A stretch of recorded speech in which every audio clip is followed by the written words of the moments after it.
Hare Krishna. Just as the food we take in adds to our physical weight, the thoughts we take in add to our mental weight. Sometimes, when we live in a very figure conscious culture like the present one, which is also often a highly sedentary culture where most of our jobs require not moving around but staying in one place. So, obesity is a constant fear, even a nightmare. And at such times, people become very conscious about what they eat. Of course, sometimes they may forget about their weight consciousness and they may just have a binge and eat a lot.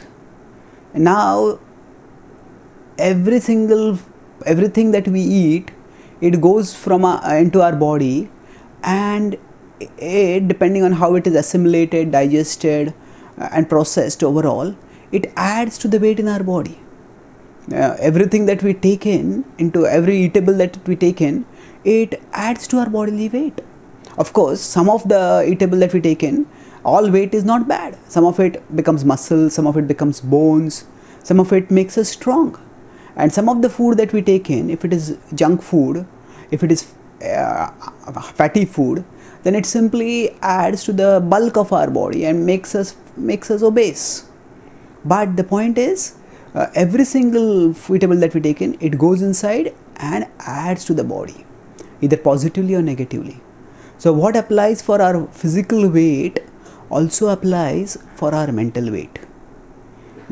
Every single thought that we take in is like eatable for the mind, and it adds to our mental weight. Just as when a person becomes obese, that person doesn't feel much energy to do anything, doesn't feel like moving around, doesn't feel like doing things because it's too much of a burden to carry, lug around one's heavy body. Like that, sometimes we feel mentally burdened. We feel as if there is a huge load on our head, although we are not carrying anything physically, and we feel drained, de-energized, burdened, depressed, dejected. And now, sometimes we may also meet some cheerful people, hear some good news, and the thoughts that go in, they also go in, but they actually give us energy. It's like if a person has a lot of weight, but if the person has a lot of energy, then with that energy, that person can move around. So sometimes some thoughts are energizing, some thoughts are burdening. So just as we differentiate between what food we eat, and we don't eat anything and everything that comes before us, similarly, we need to carefully discern what thoughts we accept in our mind. Krishna, in the 17th chapter of the Bhagavad Gita, talks about various kinds of austerities.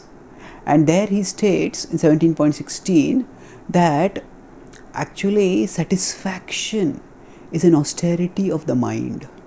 So we choose, so he says, Mana prasad saumyatvam, bhavas mana prasad saumyatvam. Gentleness, softness, mana prasad, the satisfaction of the mind.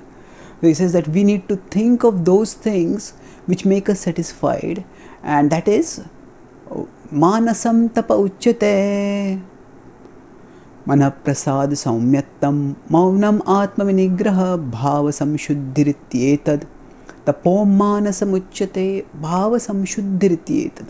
Purifications of one's existence and satisfaction of the mind. All these are austerities of the mind. What this means is, when certain thoughts which we know are going to burden us, they start coming into our mind, we need to consciously not think of them and think of other things. Direct our thoughts towards those things which will make us cheerful, which will make us peaceful, which will make us energyful, which will energize us.